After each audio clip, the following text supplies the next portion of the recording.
Good afternoon.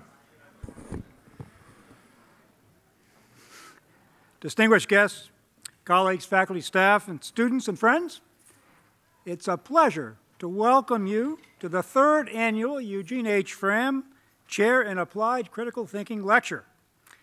And this is actually becoming a significant fall tradition here, and I think it's a wonderful way for us to start the academic year. As you might recall, the Fram Chair in Applied Critical Thinking was established in 2012 by an RIT alumnus who wishes to remain anonymous, but he established it as a way to honor his former teacher, Dr. Eugene Fram, the J. Warren McClure Professor Emeritus of Marketing in the Saunders College of Business, where he served on our faculty for, get this, 51 years. And he's still here to tell the tale. Gene has traveled all the way from California to be with us today. Gene, would you please stand to be recognized? I see you up there somewhere.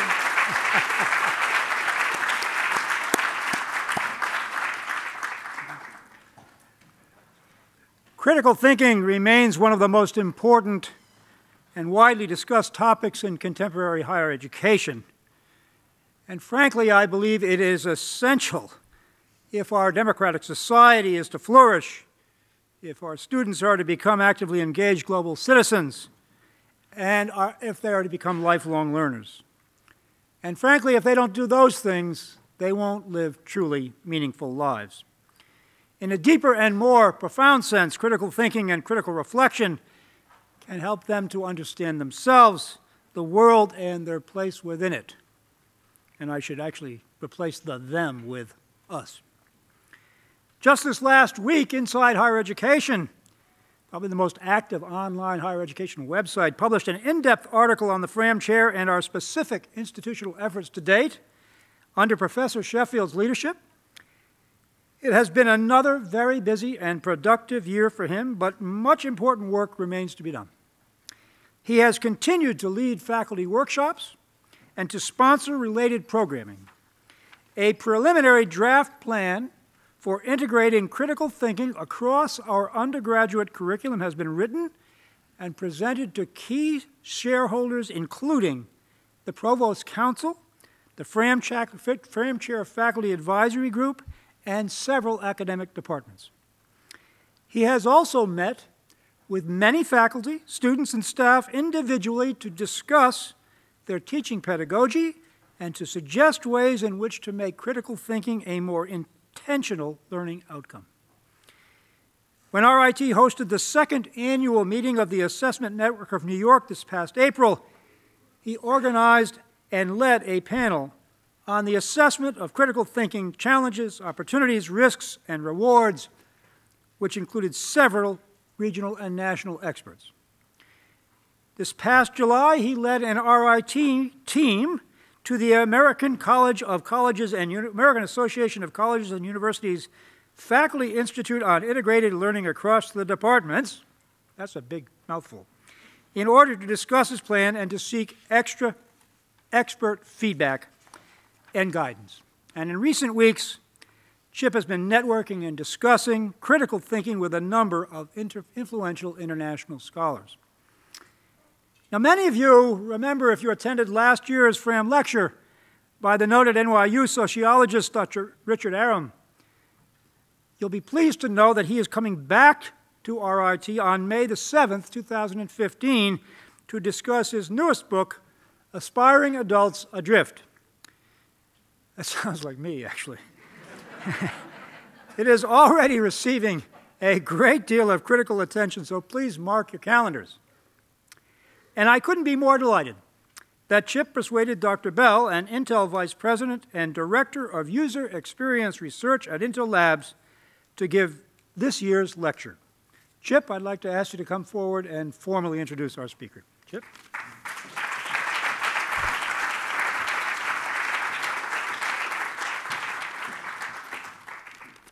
Thanks very much, Bill. Over 20 years ago, on a beautiful autumn day, not unlike the present, at the majestic and sprawling grounds of the Pugh family estate known as Glenmead, which served as Bryn Mawr's graduate student housing, I first met Genevieve. I was ensconced in my first semester of graduate study for the PhD, and my dear friend, Philip J. Kent, an Australian from Sydney, introduced us. His subsequent death left a tremendous void for all of us who knew him. She and I spoke only very briefly. It was nothing more than a very quick exchange before she went on her way. Yet I've never forgotten that fleeting encounter. Philip remarked to me afterwards in his characteristic way, "She's off to Stanford." Sorry, I'm having trouble reading here. She's off to Stanford now for more graduate study, and you'd better watch her. She's something special, a real martyr, tough as nails, fearless, and smart as a whip. More or less, end of quote. I followed his sage advice, and I watched her meteoric rise with great interest. I'm immensely grateful to her for agreeing to be with us here today. Genevieve, thank you. I'm not finished. I have more, I'm sorry. Dr. Bell's work at Intel reminds me of an old Swedish expression, "Bara döda fiskar följer strömmen," which translates roughly as "only dead fish follow the stream." In other words, you shouldn't just go with the flow or follow the herd. You should strive to be different, to have the courage to follow your own path, to listen to your convictions, and to prize eccentricity, dissent, constructive criticism, and difference. In other words, originality is the key to life, and imitation is death. Often described as the gadfly, contrarian, dissenter, and outspoken social scientist, a female in the traditionally male-dominated field of corporate engineering, Dr. Bell has always been nothing but fearless. Her tweets, under the name Feral Data, are followed by a growing worldwide audience. Feral Data is a perfect notion for her electronic presence. After all, she spent much of her childhood down under. In the remote Australian outback, the daughter of a renowned cultural anthropologist, an activist, a feminist, and a sometime politician. The wild and the domestic, the colonized and the unexplored, the sacred and the profane, the cosmopolitan and the provincial, the most complex technology and the simplest oral narratives all play a vital role in Dr. Bell's worldview. I think Australians are deeply aware of their place in the world map as a contemporary vestige of a collapsed European empire, and in many ways, the archetypal antipode. I'll jump ahead. 75 years ago, Freud, today, died in London, shortly after having arrived as a refugee from Vienna. Freud, like Copernicus, Darwin, and that other notable refugee, Karl Marx, posited an entirely new paradigm for understanding human beings, our sense of self, and our relationship to the world. Several scholars have recently argued that we currently stand on the cusp of yet another comparable technological revolution or a paradigm shift. The age of big data and the infosphere, smartphones, wearable smart devices, social media, customizable personal robots, the internet, the cloud, ubiquitous computing, search and sort algorithms, as well as affect and the Internet of Things. These are no longer the stuff of science fiction. Dr. Bell's talk today, of course, will touch on a number of these issues and also provide important insight into future possibilities. Dr. Bell.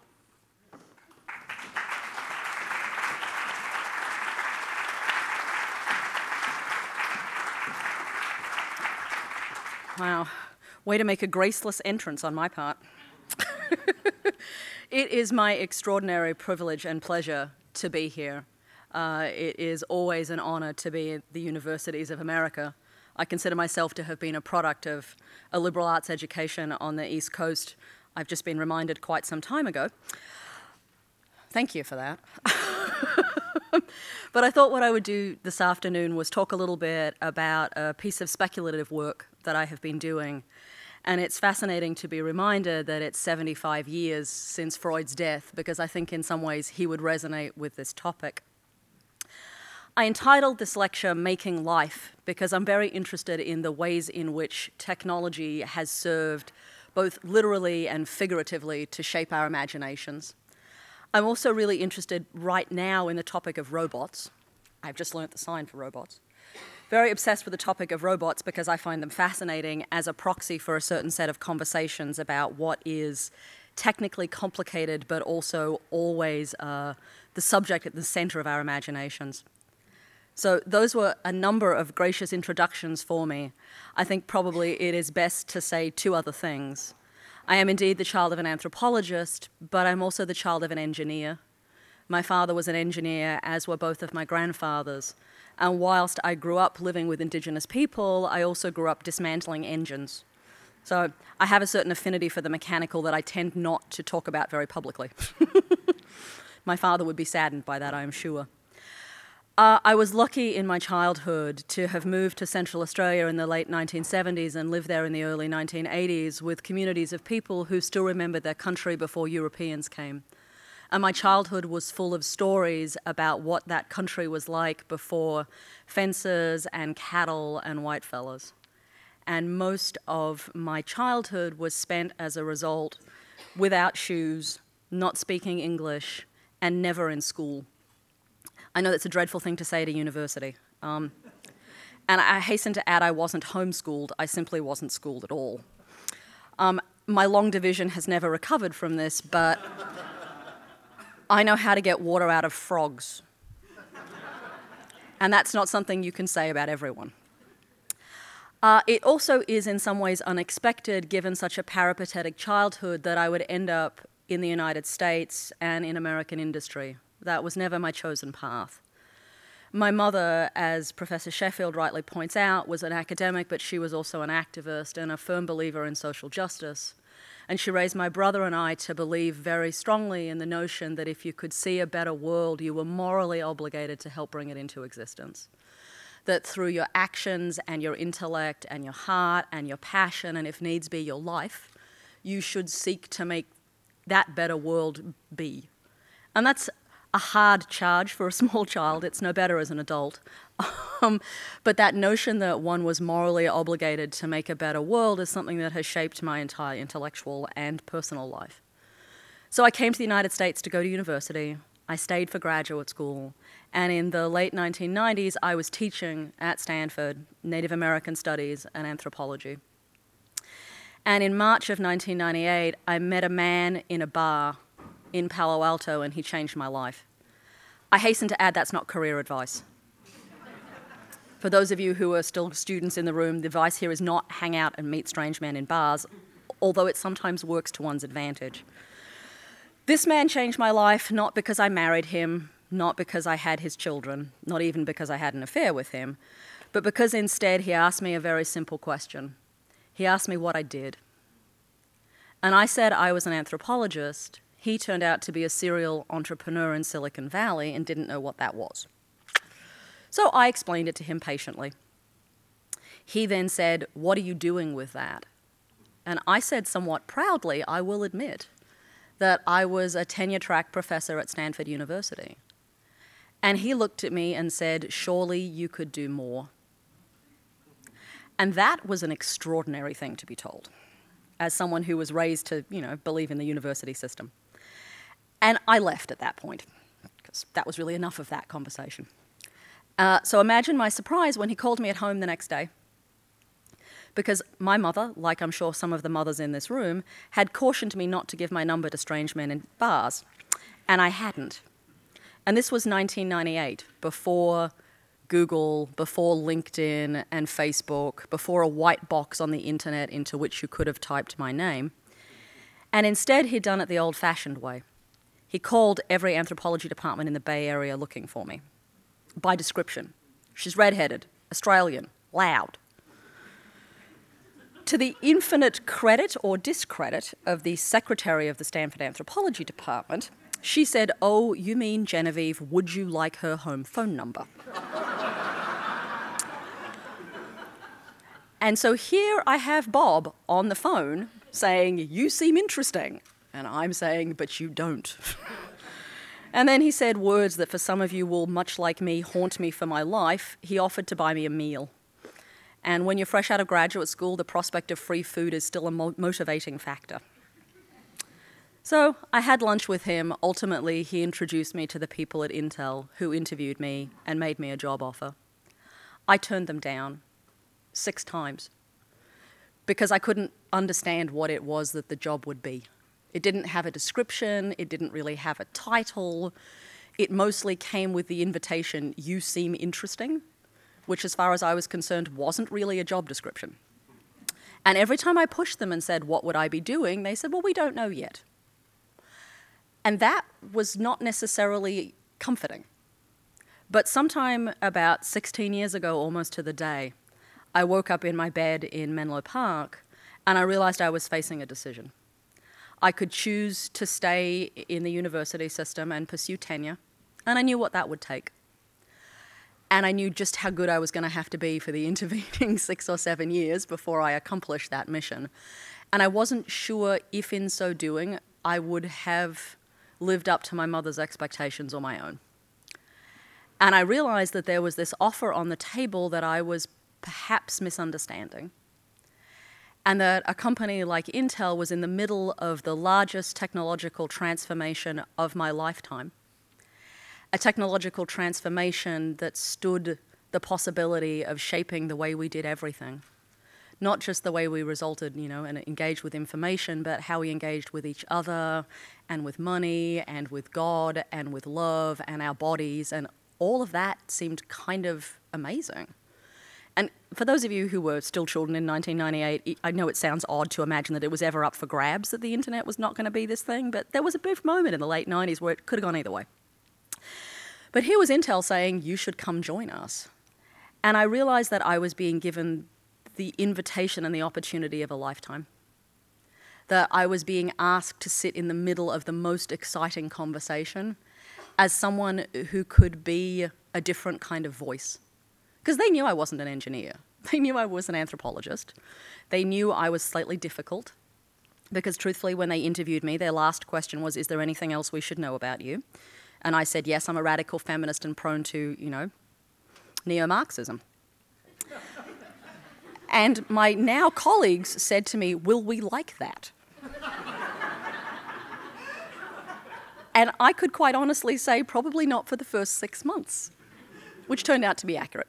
So they knew what they were getting. I didn't really know what I was walking into, but in, I think, September 9th, 1998, I joined Intel. And I turned up on my first day of the job. My new boss said, "We're so pleased you're here because we need your help with 2 things." And I remember thinking to myself, you've had 6 months and there was no job description. And now you're limiting my scope of work to 2 things. I wasn't happy.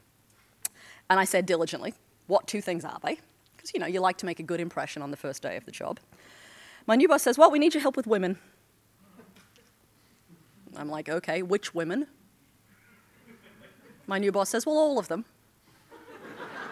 I'm like, "All 3.2 billion, I said. And she said, "Yes, that would be excellent." Like, "What is it you imagine I will do with 3.2 billion women?" I inquired. And my new boss said, "It would be great if you could tell us what they want." So in my notebook of the day, I wrote down "women all" and underlined it a lot, and tried to imagine what was the project you would do that it would explain 2 things. One, that women all wasn't actually a meaningful category, and 2, some data that said something interesting about women all. And those of you who are researchers or who have a life ahead of you in research, those are the best moments there are. The moment when the research isn't yet clear, but the question is. That's like a moment of Catholic grace, at least for me. But then I realized she said there were 2 things. And if number one thing is women all, it is horrifying to contemplate what number two might be. I think I secretly hoped the answer would be men, because then I'd know what was in scope, right? But no, my new boss said, listen, Genevieve, we have this ROW problem, and we could use your help. And I had to confess that I didn't know what ROW stood for. And my new boss said that was rest of world. Rest of world. And I said, where's world? Because that seemed to be an obvious next question. And she said, that's America. Like, okay, good. So then, to recap, my new job will be explaining women and everyone who doesn't live in America to everyone in the company. Yes, said my boss. And I'm like, okay. And I went back to my desk. I will confess at this point, I think I went back to my desk in a kind of mixed state of fear, terror, and a vague nagging sense I might have made a bad decision. Because when you're told to explain to everyone who isn't in the building to everyone who is in the building, that is an awesomely frightening task.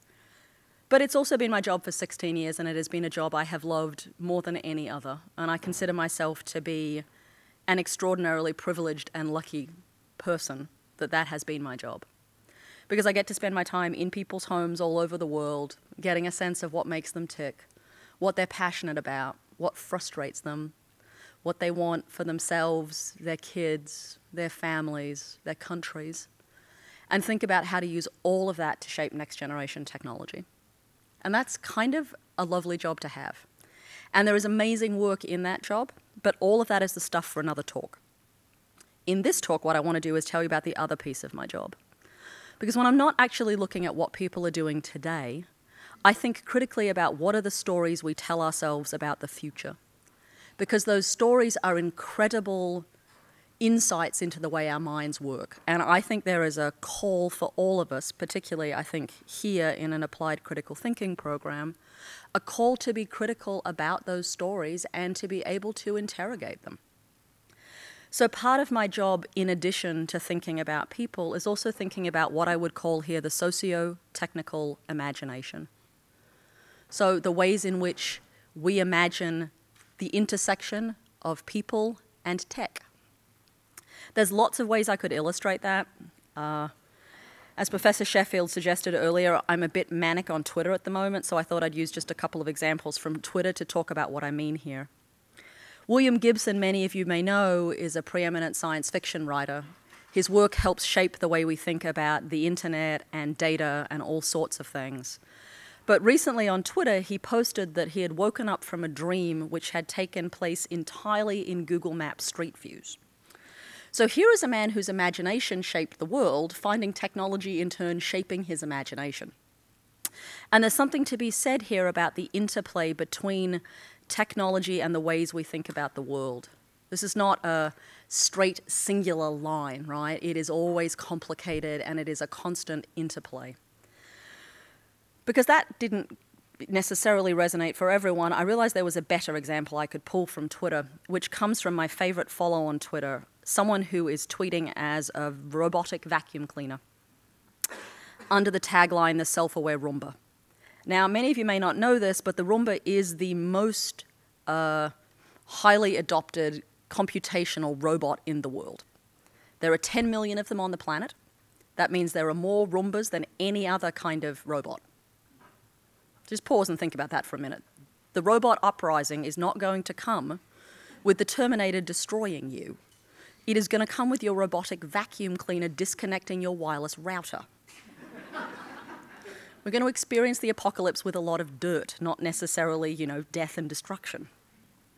Nonetheless, this robotic vacuum cleaner has a delightful inner life and spends a lot of time thinking about the things around it and imagining the world in which it lives. At the moment, it is convinced that the household appliances are talking to it, which is excellent. It is also, unsurprisingly, as a vacuum cleaner, obsessed with dirt. So it dreams about toast and dust and glitter and leaves and dog food, in no particular order. Why it is that we want to imagine, or that someone would go to the trouble of creating a Twitter account and then tweeting about a vacuum cleaner tells you something about the nature of our relationship to technology. that we secretly wish they had inner lives, and that those inner lives had something to tell us about the nature of the world, or in this case, toast. There are other ways of thinking about this. This is probably my favorite piece of video on YouTube. It was posted about 2 years ago, and it features a Furby in dialogue with Apple Siri. And this will be fun to watch how it is signed, because the Furby goes, makes the Furby sound, and the Apple Siri says, "I cannot find Graham in your address book." And the Furby goes, "La la la la la," and the Siri says, "Would you like me to look up Shell Oil?" And there are 45 more seconds of that, and it's kind of fab, right? There is a very nice young artist in Portland who made this video, and he knows I am obsessed with it, and he is always very sweet about it. He brings me Furbies as gifts because he says my impersonations are good, but could get better. I thought this was so delightful that I brought it into work one day and tried to have a conversation with my engineers about it, because I said, listen, I think there's something really important going on in here. And they did not. So I had to explain it to them. I said, listen, I think this is about a genealogy. Granddaddy talking thing to grandbaby talking thing. You know, a talking thing from 20 years ago and a contemporary talking thing. And then I pushed it one step further and said, I actually think this is like a tree of humanity. This is a diagram of evolution. From a thing that talked to a thing that knows how to both talk and listen. And the listening is important, right? Because the listening starts to suggest a different kind of model of engagement. Because if a thing can listen, it suggests that maybe it will think. And if it is listening, it suggests perhaps it is listening to you, and maybe what it will do is have a relationship with you. At this point, the engineers with whom I worked stopped me and said, listen, here's the deal. If this object speaks and listens and thinks by itself, you know what happens next. And I'm like, yes, we have a relationship. And they said, no, it kills us. And somehow my colleagues had gone from the Furby to the Siri to the Terminator. Like, boom, boom, boom. And I thought, what is it about our anxieties about things coming to life that so shape our imagination that we have to imagine that any technology that gets close to us has ill intent?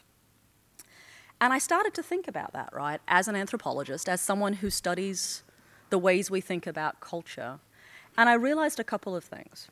One is that as human beings, over, I would say, the last at least 3,000 to 5,000 years, we have had a fascination with stories about things coming to life. In the Greek and Roman traditions, those were the precepts of gods. Gods could bring things to life, not always things that were supposed to be brought to life, sometimes bringing themselves to life in odd bodies and getting up to no good.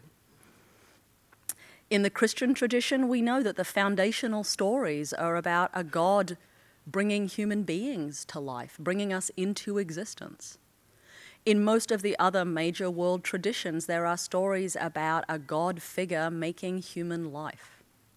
And those stories are hugely important, right? Because they start to suggest who it is that gets to make life and who doesn't. Because there are lots of people who attempt to make life who shouldn't. And in most of the stories we tell ourselves, those don't end well. Whether it is the benign stuff of Disneyland, like The Sorcerer's Apprentice and Pinocchio, the earlier stories are less benign, but the moral is always the same. Whether it is the alchemists attempting to make homunculi, whether it is the various other stories we have told about men making things come to life, the moral arc is usually the same. If you aren't a god, making something come to life is stepping out of the order of things, and there will always be consequences.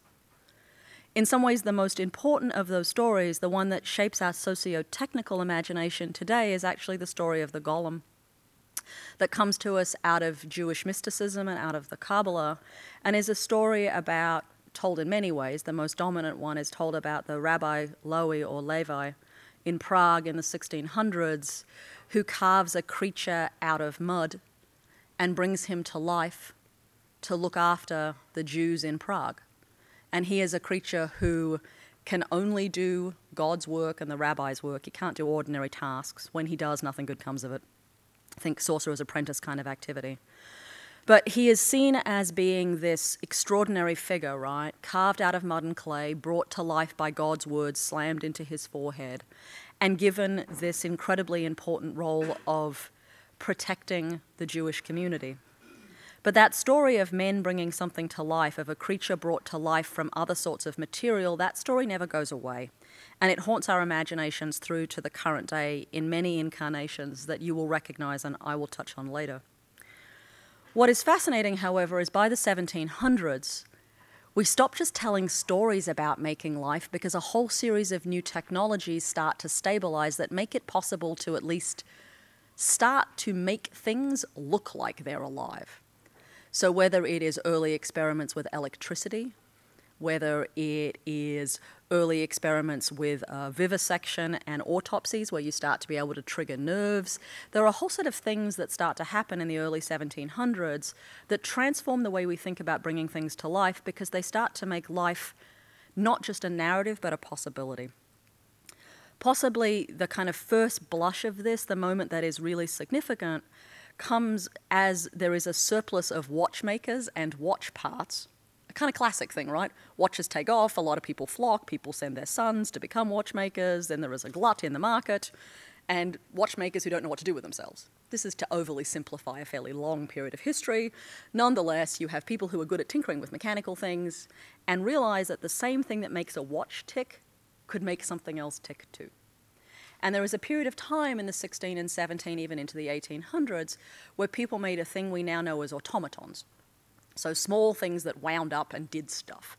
And there's many varieties of them that run the gamut from small dancing children to large sort of objects that do all manner of things.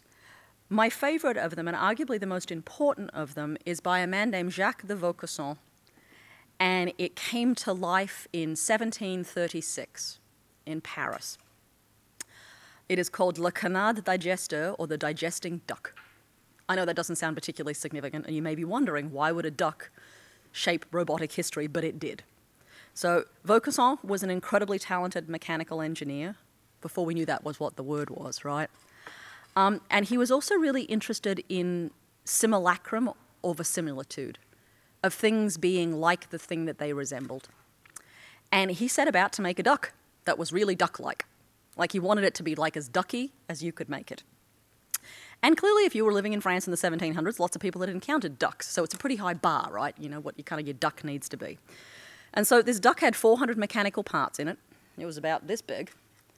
It could waddle, so foot over foot. It actually walked.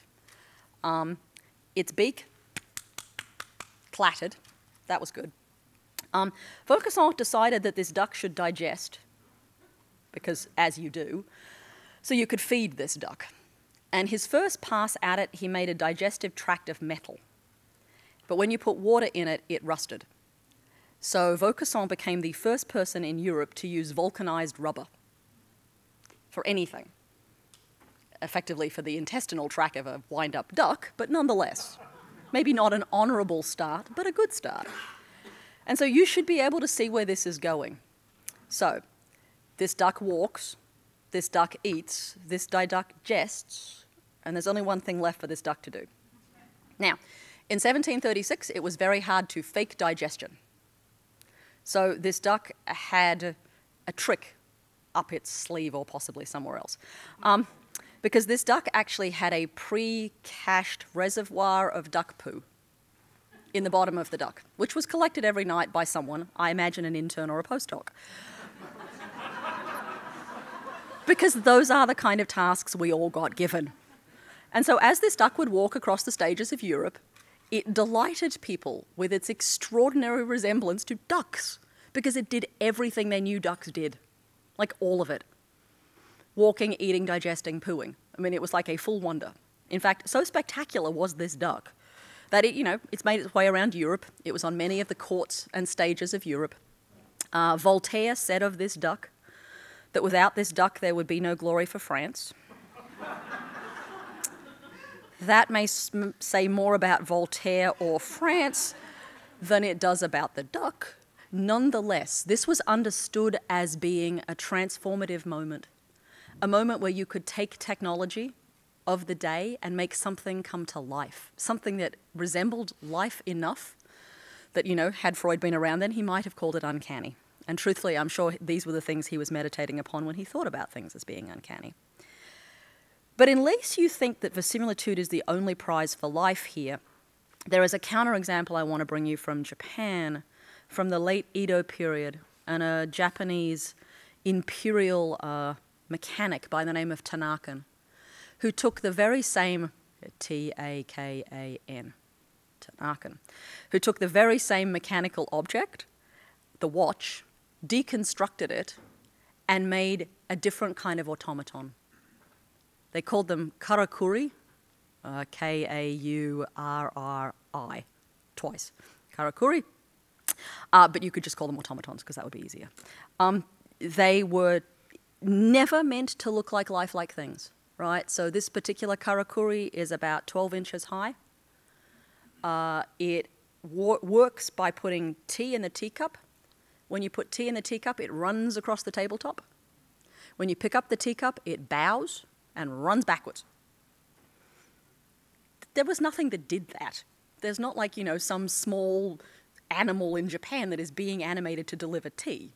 This is someone's notion of if you could bring something to life, why did it have to be human things? Maybe it could be something else. And so the idea here is that not all stories about making life are about making human life. And that there are always possibilities that making life doesn't necessarily have to be from verisimilitude, but it could be from a sense, in this case, of grace, wonder, beauty, or perhaps, you know, ritual. Nonetheless, if you were making things, by the 1800s you start making stories about the consequences of making things as it becomes clear that the next generation of technology, moving now from watches to electricity, is going to be another game-changing technology. And a young woman named Mary Shelley wrote a work that in some ways has shaped our imaginations ever since. She wrote a story about a doctor named Frankenstein who made a man out of body parts and brought him to life with electricity. Where Gollum was brought to life by the shem in his forehead, Frankenstein is brought to life by electricity. But the genealogy is clear. These are in some ways the same story. And the monster here, who goes nameless, lumbers through life desperately trying to work out how to be human, is ultimately rejected by us and in a fit of rage turns on us, and then the book ends. Of course, then the book ends is a misdirection because this book hasn't been out of print for 200 years.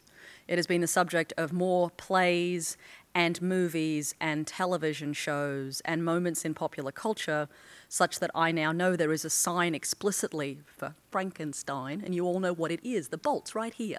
We all know that image, right? It's indelible.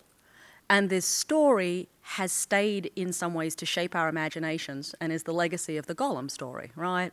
It also forms the basis of why it is that James Cameron could have a multi-year franchise about the Terminators that also resonated.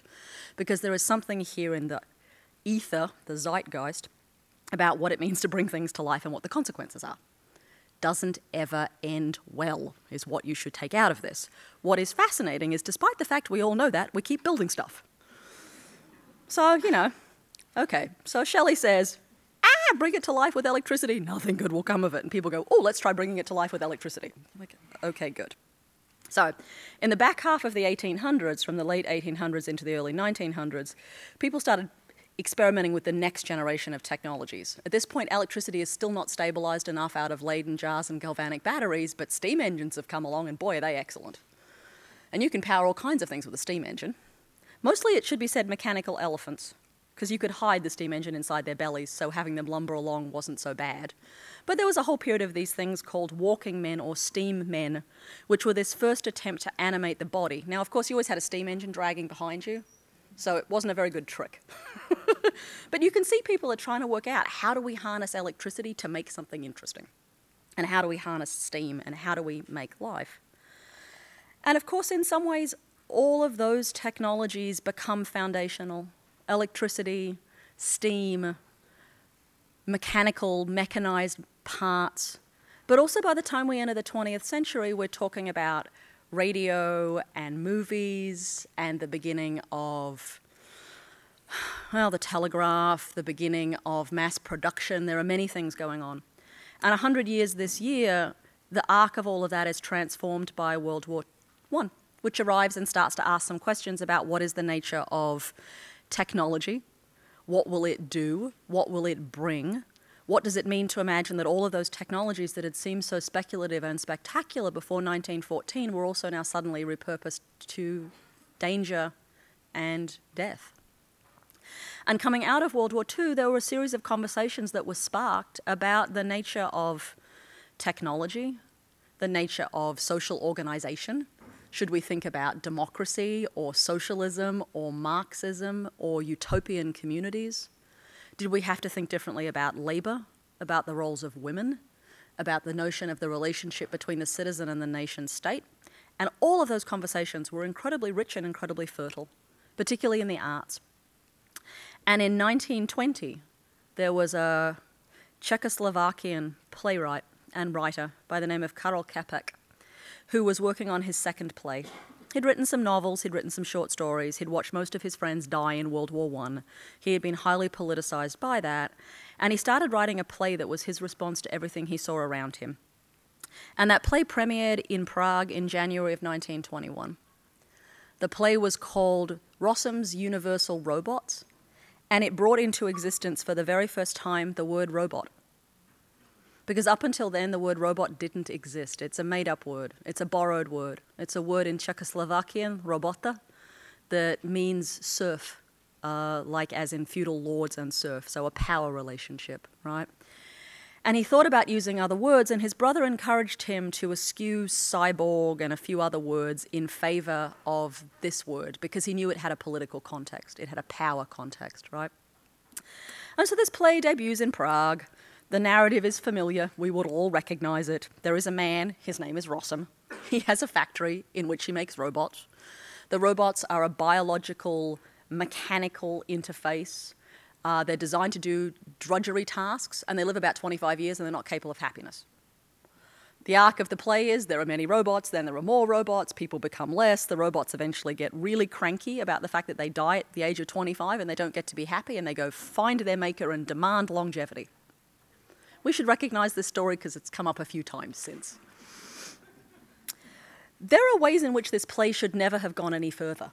I mean, in Prague, 1920, 1921, not exactly the epicenter of, many things. However, Čapek was well known in the US. This play was seen as being important. And in October of 1922, it debuted on Broadway to mixed reviews. The New York Times said that the robots didn't raise goose flesh the way Frankenstein did. So they understood robots, not so scary monsters, not very effective. And they thought the play was a bit banal. That would be the New York Times. The New York Post thought it was excellent, and everyone should go see it at once. The paper of record not always right, as it turns out. The play had a very long run. It was very successful. It was the talk of the town. And in 1923, it moved from New York to London on the West End. In 1924, it was in Tokyo. In 1927-28, it became a piece of televised radio science fiction. And in 1939, it was the first piece of science fiction to ever be broadcast on television. Clearly, it resonated, right? There was something about this play, about the story, that held people's imaginations. I would argue that partly worked because we already knew what robots were. This, it might have been a new word, but the idea had all this baggage that now had somewhere new to land, right? And everything just kind of went, oh, what, automatons? They're really robots. Walking men? They're really robots. Gollum? Really a robot. Frankenstein? Probably a robot. Boom, boom, boom, boom, boom. And it probably, lots of descriptions of robots, but in the play itself, it talks about this notion that it's flawless and better designed than a human being is designed. So there's already a kind of an aspirational sense here of these things being better than humans. From the first moment the word is articulated, the idea is that it is better. And of course, once that gauntlet is thrown down, there are people all over the world going, right, I'm going to build a robot. And here is the first one. 1929, a man named W.H. Richards, who is the head of the Motor Engineering Society in London, has his annual conference. And he invites the Duke of York to come open the conference. And the Duke of York is busy. So he builds a robot. As a child of the British Commonwealth, I would like to point out that substituting a royal for a robot is really interesting. And possibly a little naughty. So he builds this robot. The robot is 6 feet tall. He looks a bit like a medieval knight. He has bright blue eyes. He has R-U-R emblazoned across his chest, i.e. Rossum's Universal Robot, just in case you didn't get what he was. He is very clearly articulating what he is. He sits on a battery, because there was no other way to power him, and he bows incessantly. He's a very polite robot. Oh, and because it's England, he's called Eric. So, Eric, meet Eric the robot, first humanoid robot after the play. He tours. Both the New York Times and the Post thought he was terribly debonair and polite and charming in an English way. I don't even know what that means, but there you go. First robot. Second robot, a year later, in Osaka, in Japan. He has a complicated name, but in English it means a robot that follows the laws of nature, which is interesting. He was built by a biologist. Unlike Eric, who is run off a volt battery, this robot is powered by air, pneumatic air vents, basically. So there's air running up through him that makes him move. He's 10 feet tall. He has a pen and he writes. And he basically will write things for you, right? You can ask him a question, he will write you an answer. He goes on tour in 1930 to Germany and is never heard of again. I don't know how you lose a 10-foot-high pneumatically operated robot, but he's missing. So if anyone finds him, that would be excellent. Time passes and the Americans have to get into this game too, as you can imagine. There are a number of versions, but arguably the kind of pivotal moment comes with this robot here, whose name is Electro. He was built by Westinghouse. He first debuted in America in 1939 at the World's Fair in New York. He is, of course, taller than the English robot, so he's 7 feet tall. He's powered by electricity, and those things that look like spurs are actually what drags the extension cord behind him. He could speak up to 800 words. He had a voice command system in his belly. He could do a little dance. He told appallingly bad jokes. And because you have to remember this was the 1930s, he had bellows in his head that let him smoke cigarettes, which he did all the time. He was routinely photographed with Johnny Weissmuller, i.e. Tarzan. He was routinely photographed with starlets, and he was in a series of movies in the 1930s, late 1930s.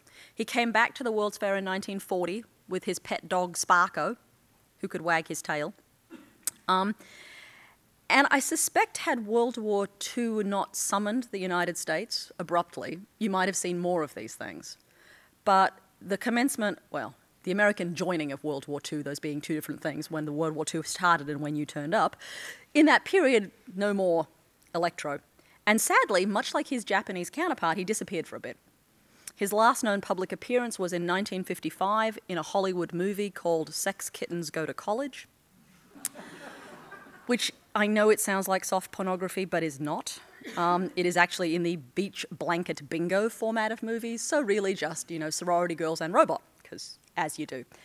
And then for 40 years, he existed mostly with his body in a box in Pittsburgh and his head on the coffee table of a frat house, because the moustache was good for opening beer bottles. He was rejoined in all of his body parts in 2010. But he's kind of delightful, right? So you have this early period. The word exists. A whole lot of technologists embrace the idea that they probably ought to make this happen. But of course, they're not the only people playing with this, right? Hollywood says, ooh, that robot thing, that looks like a really good idea. And Hollywood and this play are coterminous. So some of the very first movies are about robots, right? Whether it's Buck Rogers, whether it's Yul Brynner, who may well be a robot.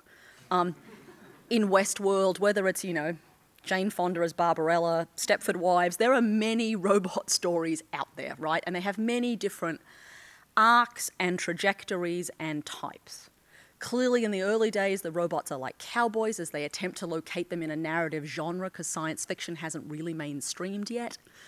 By the time science fiction turns up, robots are just part and parcel of the scenery. And usually we know how it goes.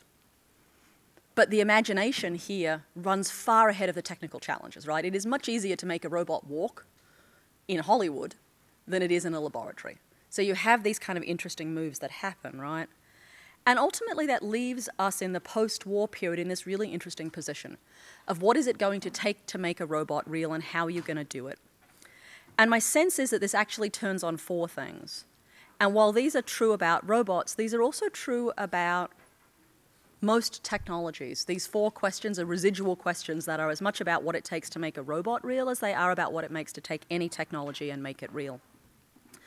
The first question you have to answer when you think about making a robot or any piece of technology is, what is it going to do? Is this a robot a substitute human being? Is it just doing dangerous tasks? Is it just doing drudgery, which is what CapEx surely wanted? You know, is it going to be only a partial human or maybe just a partial bit of a body? So the first kind of robotic human-like things that turned up in this country were mostly robotic arms in car factories in the 50s, 60s, and 70s, right? It wasn't a whole body, but an arm was a useful metaphor for thinking about how you moved things. But there is always the question, and I think it is a question not just for robots, but for technology about what are you doing? What is the thing up to? Why is it doing that, and for whom? Who benefits from that action, right? Who benefits from the production of the object? The second question is also a question about what is the form, or in the case of robots, what will the body look like? I have a colleague of mine in Melbourne who has composed an extraordinary website that is a catalogue of every humanoid robot form he has ever managed to find anywhere on the planet. This is what the internet was invented for, as far as I'm concerned, and it is a remarkable treasure trove that he has created. When you go through his list of robots, however, there's something that is really quite startling. About halfway down the list, in the 1940s, early 50s, there is a robot that was built in Chicago, and next to its name it says in parentheses, Negroid. If you look down this list, you realize that there are a couple of other robots that are flagged as female, which then starts to ask this really interesting question. What are all the other robots? Are they men? Are they white? What does it say about class and caste and race and gender that you have to mark a robot as black and a different robot as female? But none of the others need classification. So there becomes a fascinating question, right, about what are the bodies that we are building, what is being naturalized and normalized in that move, and what will that mean? Not to mention, technically speaking, it is really hard to make something walk. Every time when you walk out of this and you go up the stairs, focus on every piece of your body that is moving, because let me tell you, mechanizing that is like one of the hardest technical challenges imaginable. So even if you could hold in abeyance questions about gender and race, you are stuck with some really interesting affordances of the human body that become really quite complicated. And if you could solve the question of purpose and the question of form, so form and function, I think you are left with this really interesting question about how much autonomy, how much independence or agency do you grant, in this case the robot, but I would say in the case of technology, any technical object. How much can it act on its own? When I was in Tokyo recently, I was with some of my colleagues and I saw this sign and I made them stop so I could photograph it. And then I asked them what it said. They said, it says robot zone. I was like, okay, good. What does it say in Japanese that I can't read? And they're like, oh, it says robot zone, autonomous robots 2 meters in from the curb. Like, whose robots are they? I inquired. And they said, well, they're autonomous. Like, okay, how did they get here? They're like, autonomously. I'm like, what are they doing? They said, being autonomous. Like, aren't you concerned? No, that's why they're 2 meters in from the curb. Like, aren't you worried the robots will do something? They're like, no, they're 2 meters in from the curb. Like, yes, but whose robots? Like, they're autonomous. Like, but aren't you worried? That's what the sign is for. At which point you realize you're having one of those conversations that is ethnographic in the extreme, where I have an assumption and they have an assumption and they are not lined up assumptions. And I finally said to my colleagues, aren't you concerned that something bad will happen? And like, that is what the sign is for. To let us know that there are robots 2 meters in from the curb. Like, aren't you worried? One of my colleagues finally just looked at me and said, Genevieve, what is your problem? Like, okay. I said, if we were in America people might be concerned that the robots would not be 2 meters in from the curb and would try and kill us. And my colleagues just laughed. Went, that's just American science fiction. Here, the robots are our friends. And we know that they're 2 meters in from the curb. It's like, okay, fine. And then you realize that what it means to think about agency, to think about affordances, to think about what it means to grant something the ability to do something on its own is going to mean something different in different cultural contexts. That what it means to imagine subjectivity or power or autonomy, while we know how to engineer some of those things technically, the cultural, regulatory, and moral consequences of those are conversations we are yet to have and possibly urgently should have. And they're not as simple as just saying, well, Isaac Asimov had 3 rules of the robots, we're done. Because trust me, that is not going to get it done. And even if you solve these problems, even if you can work out what should the body be, what should the purpose be, and how much autonomy are you granting, there is a fourth, and I would argue deeply philosophical question that all of that raises, which is the question about what will be its inner life. People talk about the singularity. Ray Kurzweil ponders a moment when computational power will eclipse human intelligence and we will just be in some ways absorbed into the machine. Others write about artificial intelligence exceeding human intelligence at a particular date and what does, so we will be either vulnerable or replaceable. My suspicion is there's a different way to think about that question because it presupposes a notion about human consciousness that is linked inexorably to an idea about intelligence and inexorably to an idea about brains, which is not the only place of consciousness, right? Consciousness also in some ways involves things that are more intangible, faith, love, soul, things that are harder to contemplate, but not out of bounds. I think many of us, when we imagine what an inner life of a robot be, can't get very far away from Hollywood, because Hollywood has taught us what is in the inner life of robots. And there's only 2 things. Find John Connor and kill him relentlessly for at least 25 years. And then if you want to imagine that a robot might have a poetic soul, there's only one other place you can go. And that's to, I've seen things you people wouldn't believe. I've seen attack ships on fire off the shoulder of Orion, because then you go to Blade Runner. Because those are the only 2 examples we really have of what might be the inner life of a robot, right? But the good news is people have been thinking about this for a really long time. In the Japanese robotic tradition, this extraordinary book was published 40 years ago, this year. And this man, who is one of the principal robot makers of the last 100 years, argues that, in fact, rather than imagining that the consequence of giving agency to robots is our inevitable death, he says that the consequence of giving agency to robots might be the rise of a consciousness that follows a different arc.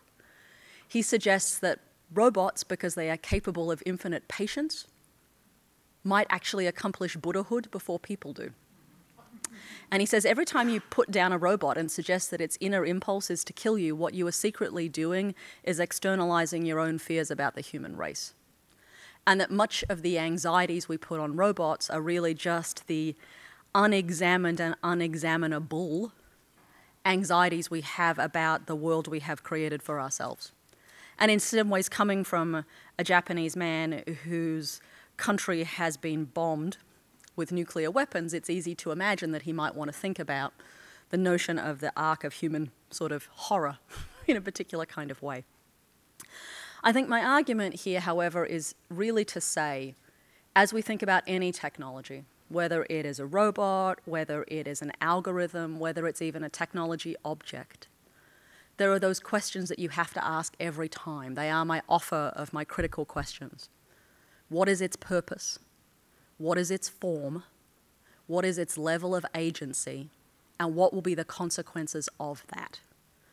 Because it turns out, for me at least, when I think about the politics and business of making technology, I realize that it's not as simple as just making technology. We are also always and already in the business of making culture. Because you can't set about to make a piece of technology without intersecting with 2,000 years of stories about what it means to make life. And every time we bring something to life, whether it's something as simple as Facebook or as complicated as a self-driving car, it's the same set of questions. What's it for? What will it look like? How much authority will we grant it? And what will it become and become to us over time? And as I think about what it means to drive a conversation forward, to drive a critical conversation forward, because I think that is the right kind, and I think about the kinds of technologies that are on the horizon, the Internet of Things, big data, autonomous vehicles, drones, self-reproducing algorithms, and just more social networking technology. I think these are always the questions. What's it for? What will it look like? What are we going to let it do? And what will it say about us when we have finished all of that? And with that, I want to say thank you.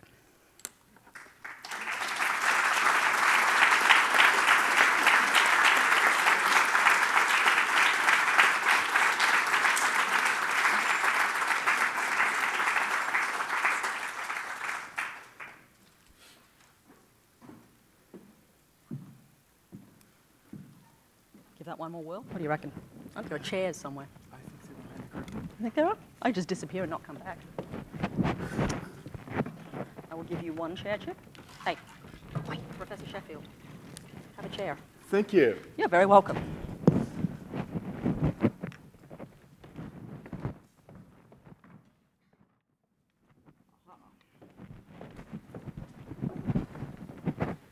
I shall summon my own chair.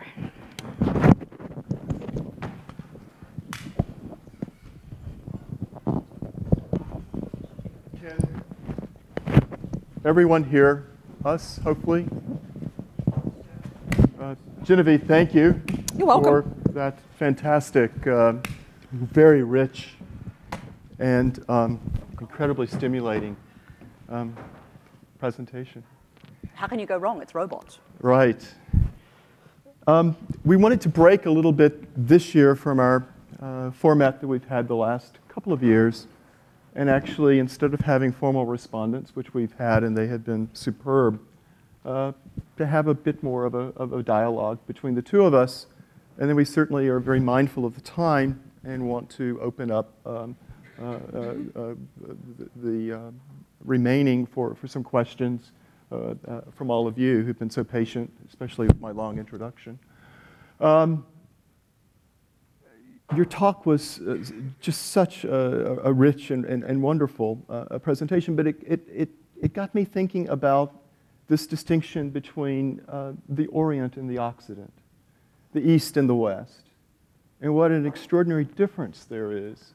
The Western notion of fear, and I think this Eastern notion of, as you say, perhaps even grace, or imputing or allowing for the possibility of values. And it reminded me of this sort of notion of the self and the other. And perhaps how do we engage with that other?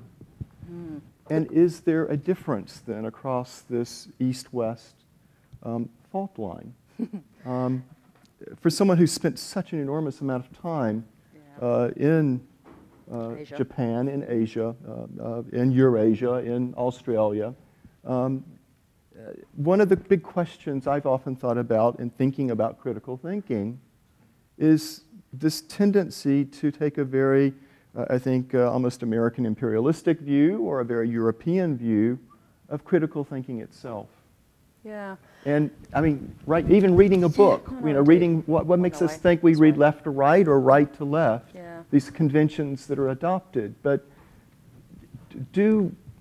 certainly authority, the notion of authority, I think, is often very, very different in Asia, having had Korean students who are so respectful at times, and I hate to generalize, but when it comes to this question of critical thinking, global critical thinking, or how we think.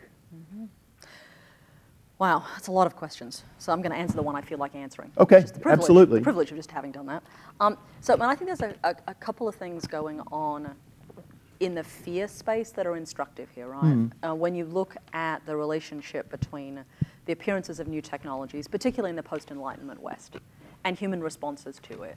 The places where the greatest anxiety comes is as technologies come closer and closer to being like us in the West, right? But the like us piece is really important. So people like Alan Turing and the artificial intelligence community who set the bar of humanness as being about cognition, truthfully, going back to Descartes, I think, therefore I am, we have understood in the Western tradition that intellect and reason are the hallmarks of humanity. And as things get closer to suggesting that they can think for themselves or think, it raises this troubling question of what are we? I mean, what are we left with if they can think too?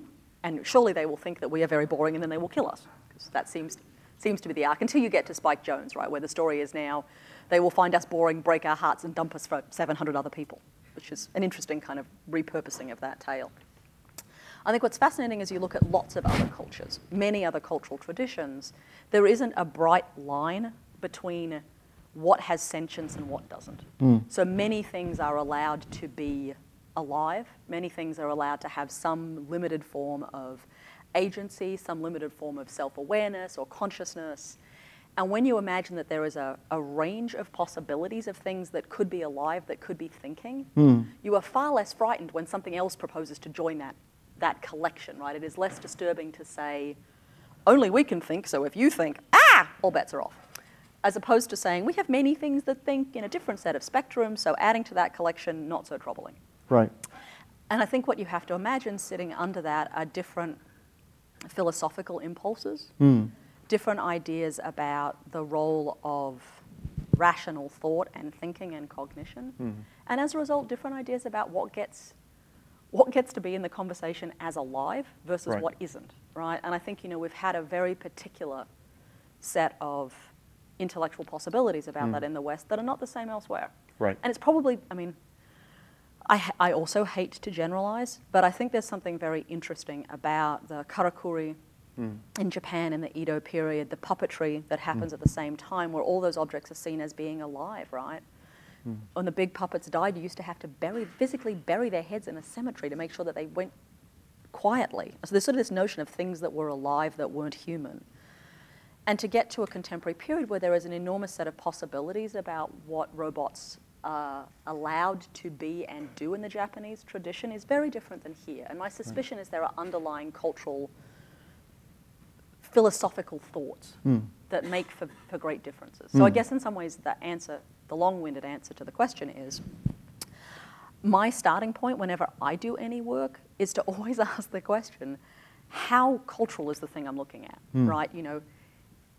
Chances of it being a human universal truth are slim. So how cultural is it, and what are the other possibilities of different worldviews, and how do you, explicate those? How do you make those visible so that other people can also think about automaton and karakuri as doing two different kinds of work, and it being identical technology, but doing two very different kinds of cultural work. And so for me, that sort of, trying to opening up the conversation is always important. Thank you. I think that's a really wonderful way of helping me reconceive it, I had another question, and I think it kind of piggybacks upon this. I mean, you've just mentioned this idea of the Internet of Things.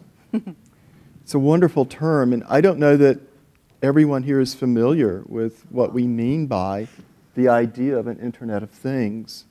And I just wondered if you could briefly maybe elaborate on it, very briefly, but also even furthermore, perhaps say why you deem this to be such an important idea. It's always bad to ask an anthropologist to explain technology. I apologize to the nice people from IBM who know better than I do in this room as I give this bad answer.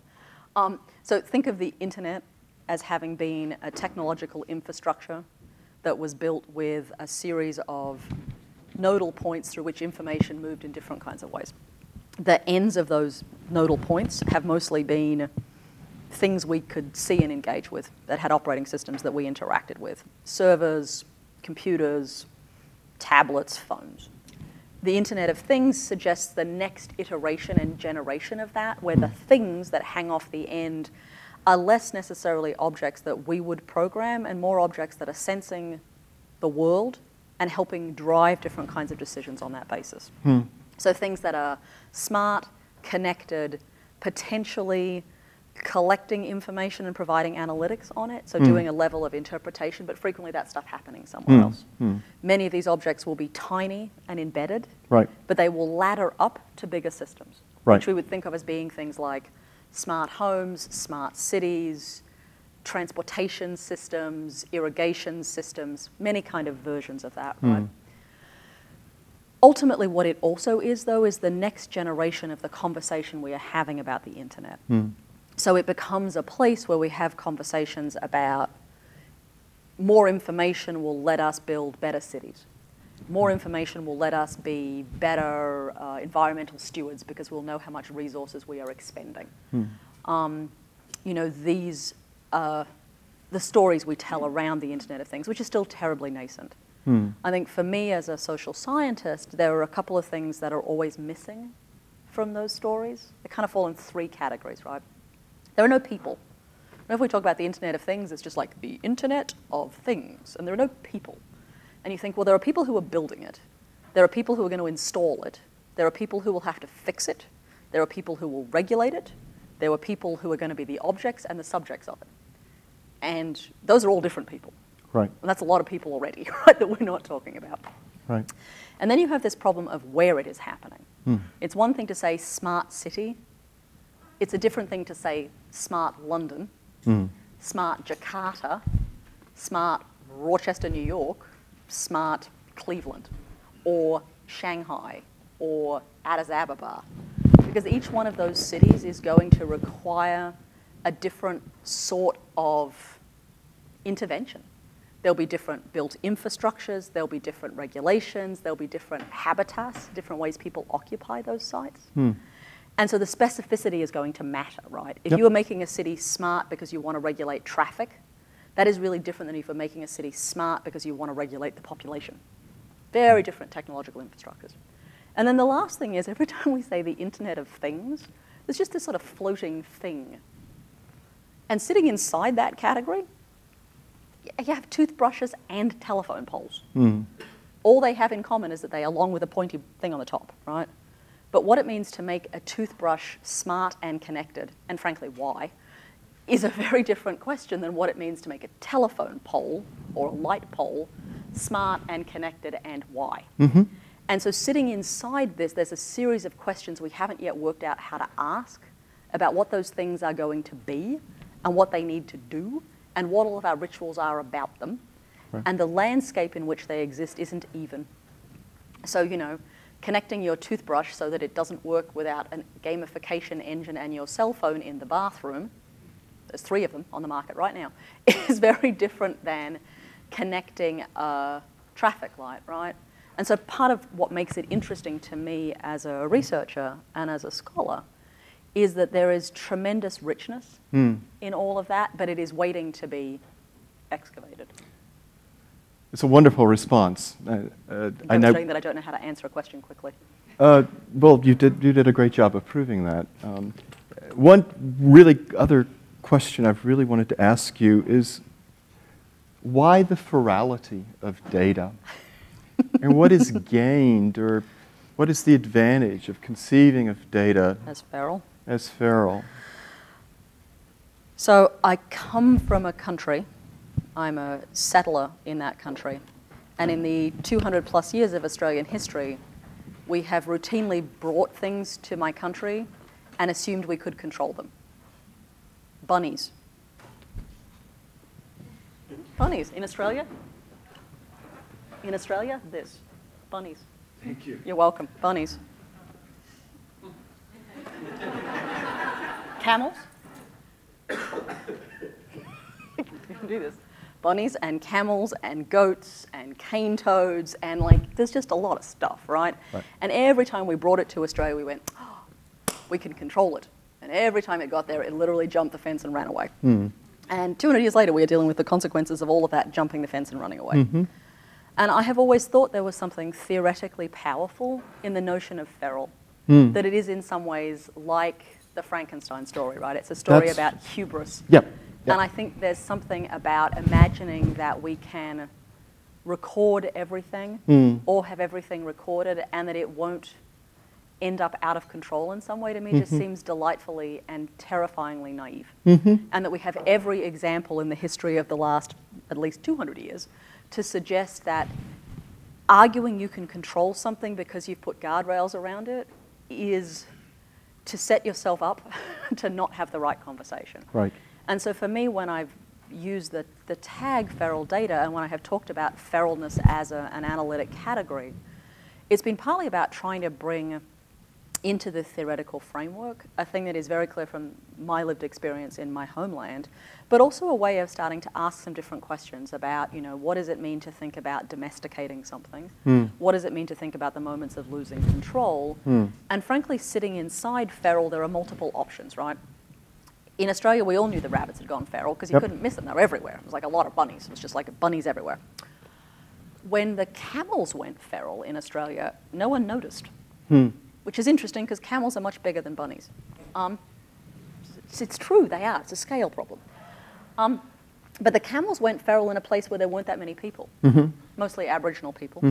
And so for 50 years, Australia didn't know it had camels. So it was kind of, they got forgotten, right? There were camels, then trucks came along, we got rid of the camels went into the hinterland, and for 50 years, the camels do what camels do, which is have no native predators and have a lot of children. Right.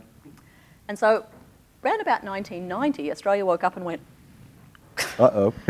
we have 300,000 camels, and they live to be 60, and they have a life, you know, they have babies from the time they're 18 months old until they die, and they have at least one a year and two in good years, and that's a population that grows really good, big.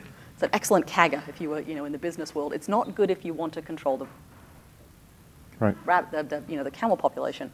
But for me, what's fascinating about those two examples, right, is that the feralness of some things will be immediately apparent because they will happen clearly and in front of you, and you will know it is happening. Right. And I think in some ways, you know, we've had a few of those moments, right, where we have seen technology that is feral and we know what it looks like. I mean, you know, you can make an argument that smartphones are in some ways feral in our hands, right? They're everywhere and you see them all the time. I think the moment of realizing that data was feral is more like the camels. It went on for a long time, and suddenly we went, oh my God, why are all these fences falling over and the water tanks don't stay upright, and why is this hill broken? And then you go, oh God, we have 350,000 camels we didn't know about. Right. And at one level, I would say, if pushed, and I can't believe I'm going to say it on camera, that Snowden was the moment of discovering we had camels. Was that, you know, there was something about that moment in July of last year of realizing that there was an inordinate amount of data and tracking that was happening that hadn't necessarily been something people understood. Maybe they did vaguely in the back of their heads, but I think it's a bit like the camel problem, right? Yeah. You wake up one morning and go, oh, eek. And then you have this problem of how do you deal with 350,000 camels? Or the moral equivalent, which in this case would be a rather great amount of data. Yeah. Thank you. You're welcome. We should open up, certainly, what time remains to questions from our very patient and wonderful audience. I'm completely blinded by the light. Yeah, you and me both. If there is an audience, it's almost news to me. Does anyone have a question they would like to? I promise I am capable of a yes-no answer, but only under some circumstances. Oh, yes, hi. So you started to go there, actually. You were talking both about feral data and robots. So by your definition, is this a robot? A smartphone is a robot. That is a good question. Is a smartphone a robot? I have a colleague of mine who says that any algorithm surrounded by an object is a robot. I'm not convinced that smartphones are there yet, but I think there are some things that are experiments around the edges that start to suggest that is possible. They may not be able to move themselves, but at the moment that Cortana, Google+, the Firefly SDK, Siri, so all of those are a run of personal assistance technology that sit on various phone platforms, right, that propose to know about you, your preferences, your activities. They are reading both the hard sensing data from your technology, so physically where you are, a little bit about your orientation, as in stationary or moving, and then also an ability to read some of your social feeds, so your calendar, maybe your email, maybe your preferences. When those things start to combine and your phone could start to say to you things like, you know, there's some stuff things I've done for you and some stuff we should talk about and some stuff you need to make decisions about, that becomes more interesting. I don't think it's a robot yet, but the potential of it being artificially intelligent, absolutely. Now, it's also the case that the robot that was pictured here at the very end is a project we've been doing in our labs. You can also follow that on Twitter. 21st Century Robot, 21C Robot. And it was a developmental platform. We were actually really interested in how do you engage the next generation of innovators with programming technology. And effectively, at the moment, you can make Jimmy work by sticking a cell phone in his head. So at that point, your cell phone would be a robot, but it would be a stretch. It'd be cute, though. It's a wonderful question. Thank you. Are there other questions?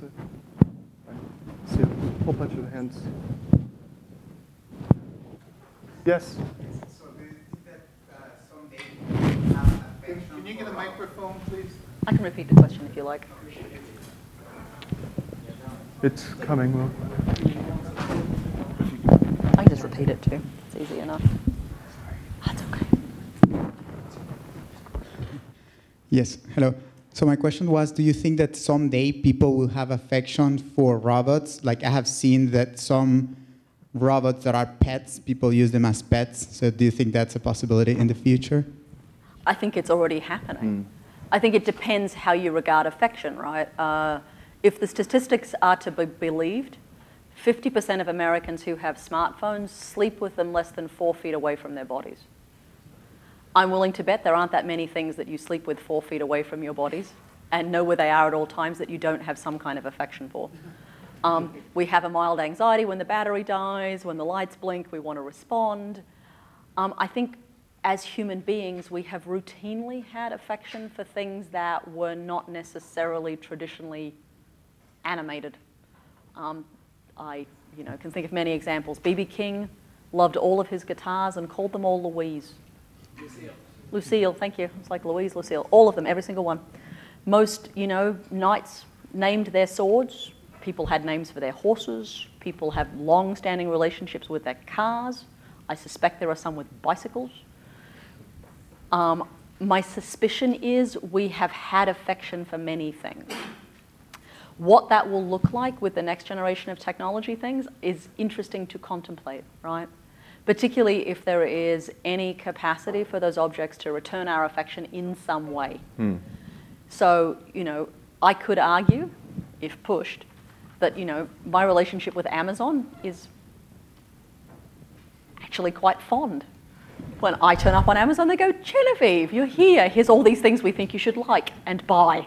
Now, the buy part isn't necessarily a good relationship, but it's remarkably like the one has with one's children. Here's the stuff I want, now buy it for me. So at some level, it's like, yeah, I kind of get that. I get that dynamic, right? And Amazon knows it's me, and they've clearly thought about me. Now, it's an algorithm, it's not Amazon, but I'm perfectly capable of anthropomorphizing that website and imagining I have a relationship with it. I also suspect that as human beings, we frequently imagine relationships with other people that also aren't true. And we attribute a level of affection and care and possibly the reciprocation of those things that aren't always true. So imagining that there will be an emotional landscape in which objects also fit seems almost inevitable. And particularly when you imagine what some of those objects are. I certainly have colleagues who are deeply and profoundly grateful for their robotic vacuum cleaners because they vacuum things and they don't ask to be told what a good job they did afterwards. They just go back into a corner and plug themselves in, which is very different than managing other people who might vacuum in your house, notably your spouse. So there is a thing, I know people who are very grateful for their vacuum cleaners. I also know that as we move into a world where certain kinds of robotic care objects may appear, it's possible to imagine those will also be relationships of affect. Right. So you were saying before about feral data versus domesticated data? Speaking to it? Okay. You were talking about feral data versus domesticated data. Would you say that robots now are domesticated, and where would you see that they could become feral where they aren't already? Wow. Gosh, that's such a good question and one I hadn't thought of. Crap. I love you, young man. That is an excellent question.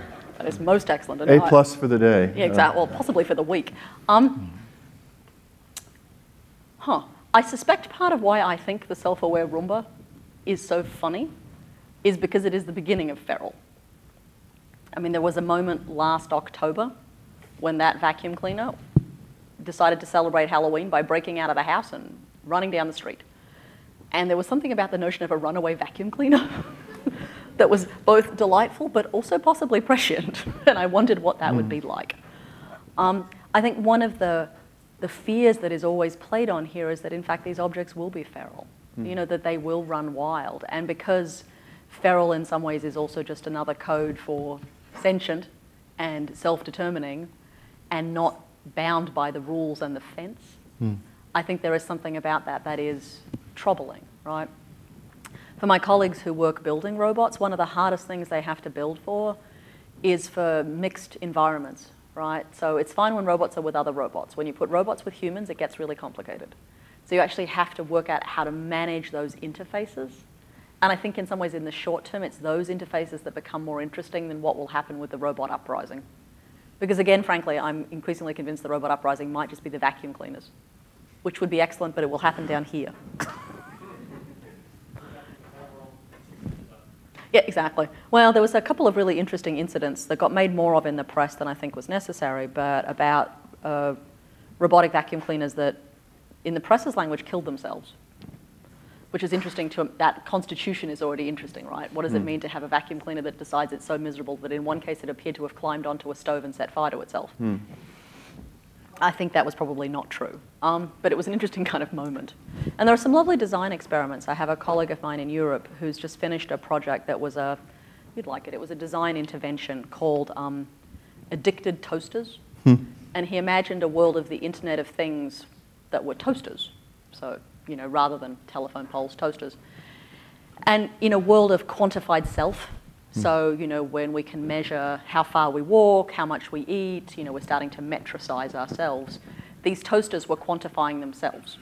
And so they knew how much toast was put in them by comparison to all the other toasters around them. And so they became sad if they didn't get enough toast. This is let me be clear, this is a vision video, not reality. Your toasters are not sad yet. And they would sit there forlornly making the little buttons go up and down, hoping that someone would put toast in them, until eventually they sent out a distress call and asked to be removed from the house in which they found themselves, which is very different than feral. But I wonder if there isn't this space that will mediate those two things, where it may not be so clear about domestic and feral may not be your only options. There may be a third ground. But I really do seriously have to go think about that because I am not sure. But yeah, I like questions that I don't know the answer to, so thank you. That was lovely.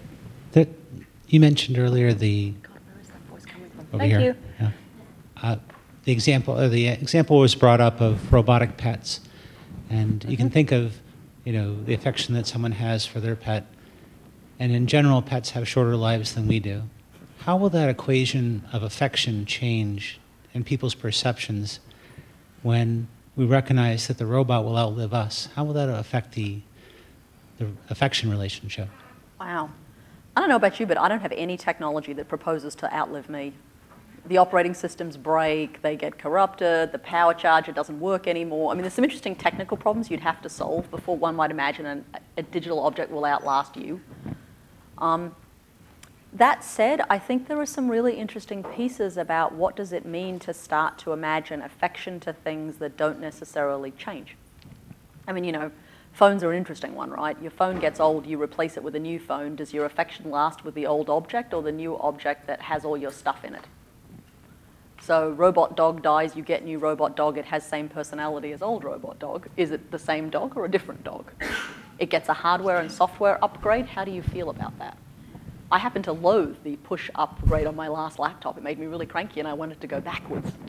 You know, what that will look like with your pets would be interesting, right? So one of the things I think we need to remember is that whilst it is terribly seductive to imagine a world in which these robots will have solved a series of deep technical problems, Some of those deep technical problems are years in the resolution. Power, just for instance. When do you have to plug something in? Where's the power coming from? Power, connectivity, agency, viruses, hardware and software updates. All of that stuff isn't going to be miraculously solved. It's years in the making to get some of those things right. And in fact, I suspect it's one of the impediments to certain kinds of technology progress is that there are some other really like prosaic things we need to solve that are kind of like deeply mainstream.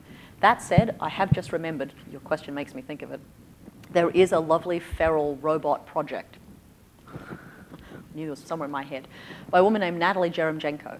You know Natalie? She's amazing. Performance artist and technologist out of Yale, I think at the moment, Natalie. And she took a bunch of Aibo dogs, so the Sony Aibo dogs. She hacked their hardware and made them run as a pack. Wow. And put sensors in their noses so that they would react to certain kinds of biochemicals, and then she set them loose in Central Park. Natalie Jeremchenko. Oh, God. Just look up feral robot dog, and if you don't get to Natalie, I would be surprised. But it starts with a J, and it has a lot of I's and M's and N's in it. Jeremchenko. Yes, there are a couple of, I think, more questions to the back. You talked about artificial intelligence, and you said that they can, at some point, they will be reproducing themselves. Is that the term that you used? At some point, they will be... At one point, they will be reproducing or like recreating themselves. Reproducing? Yes. So the question I have is, do you think that at one point, robots will be working on their own, and how do we regulate that? That is the question. Well, that is certainly one of the questions. So in the world of programming, there is certainly a move to what would be thought of as either autonomous or self-reproducing algorithms. So you program them once and they then go on and create the next generation of things, right? Derivatives, basically. That is hard to do and hard to be successful. Not out of the question, there's certainly a lot of work that's going on in that space. In the robot space, one of the challenges for all sorts of robots, right? So whether we're talking about humanoid, physical-looking robots or things like self-driving cars, there are some really interesting technical questions, but there are also philosophical and moral questions that might need to be surfaced, right? That have to do with how do you program a decision-making tree into a technology object so that it knows how to respond to certain kinds of situations. So Asimov, the famous science fiction writer, basically says there are just 3 laws of robots. They should do no harm to people. They should do no harm to their mate. I never remember them because I don't think they're relevant, which is not helpful to you. But there are 3 rules. They're not big enough in scope to be useful. The challenge is going to be much more about how do we think about what is the nature of the human-machine interface? What is the value of human life? If you say a self-driving vehicle needs to privilege life first, whose life is it privileging? The life of the driver, the life of the passenger, the life of a person outside the vehicle? How do you decide which life you might save first? Because you probably can't save all of them. Where does property sit inside all of that, depending on whose self-driving vehicle it might be? Is the vehicle unoccupied, but there are people outside of it? If there are people inside of it, and you have to make a split-second decision, which many of us do when driving, are you saving yourself, your kids, your parents, your wife, your husband, your partner? Are you saving the pedestrians outside? Are you worried about the expensive property because the self-driving vehicle is actually powered by an insurance agency? There's going to be a series of kind of questions there, right, that mean there are a series of decisions that you will need to have thought through in advance to hardwire into the decision-making properties. And those, I would argue, aren't just technical questions, right? Those are philosophical questions, those are moral questions, those are legal questions. And my suspicion is they are going to manifest themselves differently in different legislative frameworks. in different cultural frameworks, in different regulatory frameworks. And if history is any indicator, some of those questions may not be raised in a timely enough manner, and we will come back and have to have them later. And we will ask ourselves why we didn't think about it sooner. Which makes me sound a bit Cassandra. I don't quite mean it that way. I think we have time for probably one final question. Your questions are superb. I regret the length, I guess, at which we're trying to answer them. Lovely. Your questions are great. She takes too long to answer them. No. That's good. I liked that. That was good. Besides Yes. that tactless? I have I have a deep interest in transportation and sort of the Internet of Things side of that, and I wanted to know how you view sort of the changeover from focusing on the data that are automobiles and the people that are interacting in the space with automobiles, how we're going to take that data and turn that into a way to sort of create, I guess, a closed loop or transportation system that sort of eliminates the inefficiencies that, I guess, that the human aspect of transportation today now creates. Wow, an interesting question. I think one of the things about notions of making the transportation system, so efficiency of transportation systems, technology therein. I think one of the things that has been true for at least 60 years, maybe 80, is that we have imagined what it would be like to make a safer transportation system. I mean, it is a perennial kind of constant set of aspirations, I guess, for want of a better word. There was a publication in Time magazine of advertising collateral from a California lobby group in 1958 that imagined a world in which you needed more electricity, because clearly they were lobbying for electricity, which is excellent. And they sort of made these big calls about the future, right? So this is 1958. In 1958, they say, in the future, which they imagine to be 10 years later, just over the time horizon, there will be a box outside your door that heats your house in winter and cools it in summer. Check. You know, they're called, you know, central air. Good on them. You would have an oven in your kitchen that would cook food in minutes rather than hours. Microwaves. Check. That your lights would come on automatically when it got dark and your blinds would shade when the sun came out. Yeah, home automation, not so much. They imagined that television would stop being a box that sat on the floor and become a panel window on your wall. Not bad. They also said there would be self-driving cars because it would make us safer. You will notice they were right on many of those things and spectacularly unable to deliver on that particular piece. My suspicion is because one of the things about cars is that it is not as straightforward as saying they are objects that get us from point A to point B. They are symbols, they are cultural objects, they are about moving us from one social situation to another social situation. They are also nested inside this incredible complex of car manufacturers, regulatory bodies, insurance companies, people who make tax on roads. Liability attorneys. Liabilities, exactly. I mean, there's this incredible kind of ecosystem. And my sense is that one of the challenges in that is that to move that whole ecosystem forward is actually quite tricky. It took Ralph Nader an extraordinarily long period of time in this country to make seatbelt wearing a standard. And it's hard to imagine that was an argument. It's like, put on the seatbelt and not die. No, we think that's a bad idea. Really? And there are a whole series of things that happened in this country around the deployment of airbags and all kinds of other auxiliary safety that were built into American cars because getting people to mandate seatbelt laws was almost impossible. And yet that seemed to be a very good idea. And the data was firmly on its side.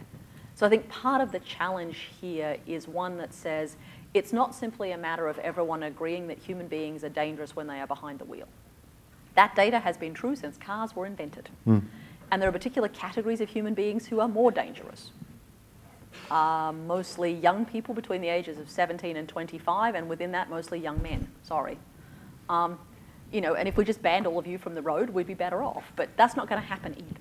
So there's a piece that says we don't disagree about the data. We don't necessarily disagree about what the pathways forward are to resolve that data, but the number of stakeholders who have to be brought along is actually quite complicated. So much like I said about the robots, every time we propose to make a technology intervention, we're also making a cultural one. One of the challenges here is precisely that, which suggests to me you may find the adoption of self-driving cars or semi-autonomous cars, because that seems to be more where it's heading. You may find that happens sooner somewhere other than here, where either there are fewer moving parts or an easier capacity to corral them all into some kind of common thing. But I will say the thing that's fascinating about it is since the first moment cars appeared, the discourse about their lack of safety and humans' craziness that went with it, they've always been twinned, right? They're inseparable at some level. It is a machine that always comes with an anxiety about its cost and consequence. Absolutely. Thank you so very much. My pleasure.